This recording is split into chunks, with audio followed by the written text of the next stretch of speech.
Karichen, eto na ang ating masarap na spaghetti meatballs ni Andrew's Kitchen. Hi Karichen, sa magandang araw sa inyong lahat dyan. Welcome back to Andrew's Kitchen.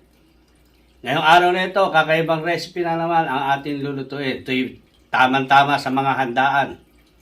Special tong recipe na ito para sa inyo tong hinihanda kong spaghetti meatballs ni Andrew's Kitchen. Kitchen, meron tayo rito na minarinate na natin to ng 24 hours. Itong beef, ground beef natin na pangkabab talaga to. Pero maggagawa tayo ng spaghetti, meatball spaghetti. Pwede rin to sa meatball spaghetti. Naka-ready na yung kabab natin. No? Itong kabab na ito, naka-set up to sa susunod na barbecue party. Pero ang gagawin natin ngayon, meatball spaghetti.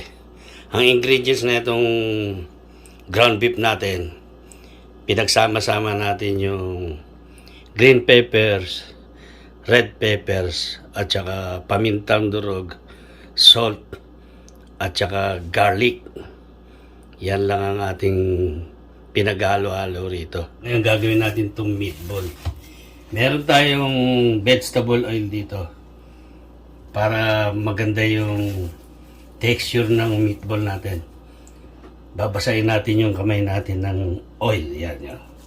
Para tapos ngayon kung gusto nyo gumamit ng kutsara or yung pang-scoop ng ice cream, pwede. Pero ako, ganyan lang ako. Pwede na sa akin to. Ginagawa mo lang ng kamay ko. Nasa inyo kung gaano kalaki meatball ang gusto nyo gawin. Ito yung gusto kong laki ng meatball na ilalagay natin sa spaghetti. Ito. Yan. Kalikan, meron tayong pinakulong tubig dito na same way na ginagawa natin kada magluluto tayo ng pasta. Lalagyan natin ng vegetable oil para hindi dumikit yung pasta natin. Ayan o. At syempre, para magkalasa yung pasta natin, kailangan lagyan natin ng salt. Ayan. Ayan. At antayin lang natin siyang kumulo. Ilalagay natin yung pasta natin dyan after na mag-boil ang tubig natin. Kitchen, ito na yung hot water natin. Medyo kumukulo-kulo na siya. Meron tayo ditong pasta. Ngayon, yung masarap na pasta sa atin, yung royal. Ito, nasubukan ko na to. Napakasarap na ito. Bubuksan na natin to. At ilalagay na natin. Ayan o, simple lang kitchen. Tutok nyo lang dyan sa gitna yung pasta nyo. Tsaka nyo bitawan ng ganyan. Yan.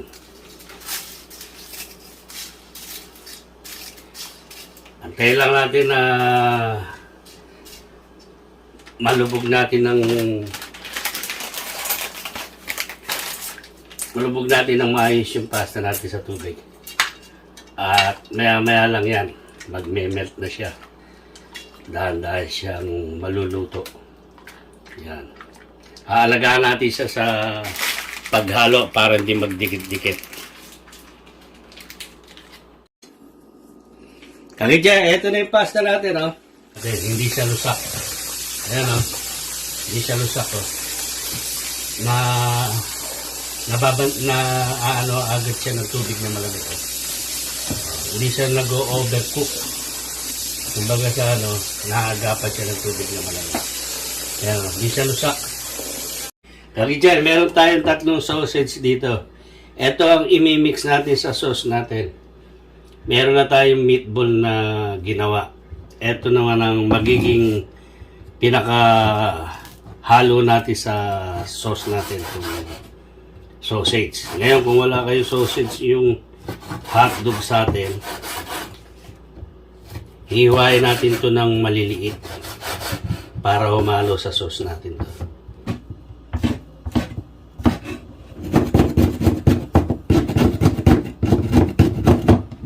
Kakityan, ito yung oregano natin at saka yung rosemary. Pinagalo na natin siya. Ito ang magbibigay ng aroma sa spaghetti natin. Meatball spaghetti niya sa kitchen. Diyan, nagpainit tayo ng saucepan natin, ng sticky pan natin. Lalagyan natin siya ng oil. Ipa-fried muna natin yung meatball natin. Yan. Painitin lang natin yan, tsaka natin lalagay yung meatball. Dito sa freezer para medyo matigas-tigas siya. Hindi siya madurog. Ayan. Habang piniprepare natin mga ingredients ng pasta.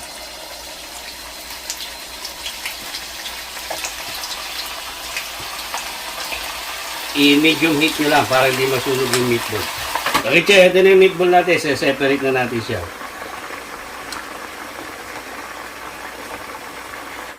Bakit siya? Nagpahinit tayo ng pan natin. Ito. Magigisa na tayo para sa ating masarap na meatball spaghetti sauce ni Andrew's Kitchen. Dito tayo kukuha ng oil sa pinagprituhan ng meatball natin. Ayan. Lalagay lang tayo ng mga 2 tablespoons. Ayan. Maglalagay tayo ng garlic. Oh. Ayan. Oh. Isang buong bawang to. Isang tinatad natin siya. Ayan. Oh. More garlic, more yummy sauce. Yan. Atin yung white onion natin. Yan. Halo-halo lang. Yan. Oh. Bago ng garlic natin. Saka yung onion. Yan. Ito masarap dyan. Itong katas ng meatball natin. Siyempre, lalagyan na natin itong sausage natin. Yan. Ito magiging meat ng meatballs, ng sauce natin. Ito. Itong sausage. Meron tayong meatball kaya hindi na natin kailangan dito beef. Ito magiging meat ng sauce ng spaghetti natin. Itong sausage. Napakasarap na ito sa spaghetti. Promise. Lagyan tayo ng pepper. Ayan. Lalagyan din natin ng fish sauce. Ayan, ha.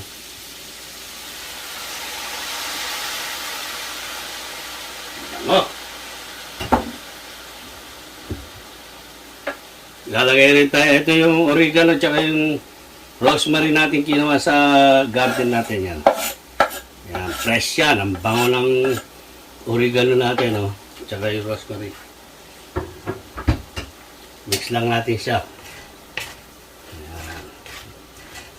Maglalagay rin tayo ng beef nor cubes dito para masarap ang spaghetti sauce natin.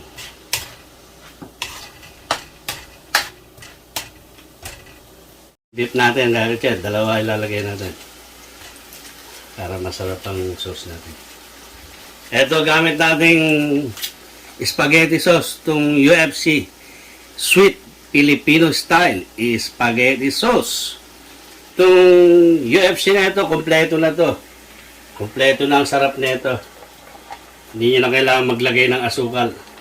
Ayan, mix lang natin siya. Kakityan, haluan natin siya ng Italian sauce. Oh. Ito, nabibili to sa supermarket. Masarap din to. Ibabalance natin to sa spaghetti sauce natin. Ayan. Ilagay natin isa. Wala tayong lalagay na tubig dyan. Kaya masarap ang spaghetti natin. Walang halong tubig. Mix lang natin kakit yan. Napakasarap na itong spaghetti sauce natin. Medyo i-boil lang natin itong sauce natin. Lutuin natin ito. Para lumabas lalo ang lasa ng spaghetti sauce natin. Okay dyan, maglalagay tayo ng magnolia cheese sa pasta sauce natin, sa spaghetti sauce. Ang gamit natin dito, magnolia cheese. Magnolia, baka naman, Ito lang si Andrew's Kitchen, Yan. Kumuha lang tayo ng 1/4. Malagyan lang ng cheese yung sauce natin. Napakasarap ng oregano na malo dyan. Napakasarap ang lasa. Tsaka yung rosemary. I-try niyo yan, kakitchen. Promise, napakasarap ng sauce nyo. Mix natin siya, kakitchen. Ito na yung cheese natin. Mix natin sa sauce. Wow. Look at that. Look, yummy na naman tong recipe ni Andres Kitchen. Promise, kakitchen. Gawin nyo to. Hindi ako masisira sa inyo.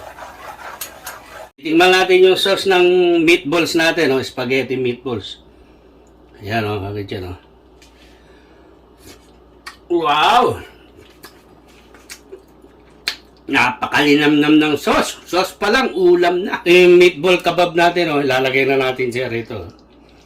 Yan, napakasarap. Napakalinamnam. Mix natin, kakitchen. Napakasarap na itong meatballs natin. Hinati lang natin yung ground beef natin, yung 6 na kebab para yung naka-schedule yun sa linggo. I-separate natin tong meatballs natin. Itong itatapping natin sa masarap nating recipe spaghetti meatballs ni Andres Kitchen. Ito yung pasta natin, Ayan, ang haba, Ayan. Ang ganda ng texture ng pasta natin. Hindi siya dikit-dikit, Ayan, kakitchen, Kaya iba yung malamig na tubig ang hinuhugasan natin siya ng malamig na tubig. Hindi siya na-overcook. Kakitchen, ito na yung spaghetti meatballs ni Andres Kitchen, Napaka-saucy na ng pasta natin, Look at that, kakitchen. Napaka-yummy na nito. Ang sarap, tama-tama lang yung angang ng paminta natin, tsaka yung yung lasa ng sauce natin. Napakalinamnam, napakasarap, promise. Kakitchen, eto na ang ating masarap na spaghetti meatballs ni Andres Kitchen.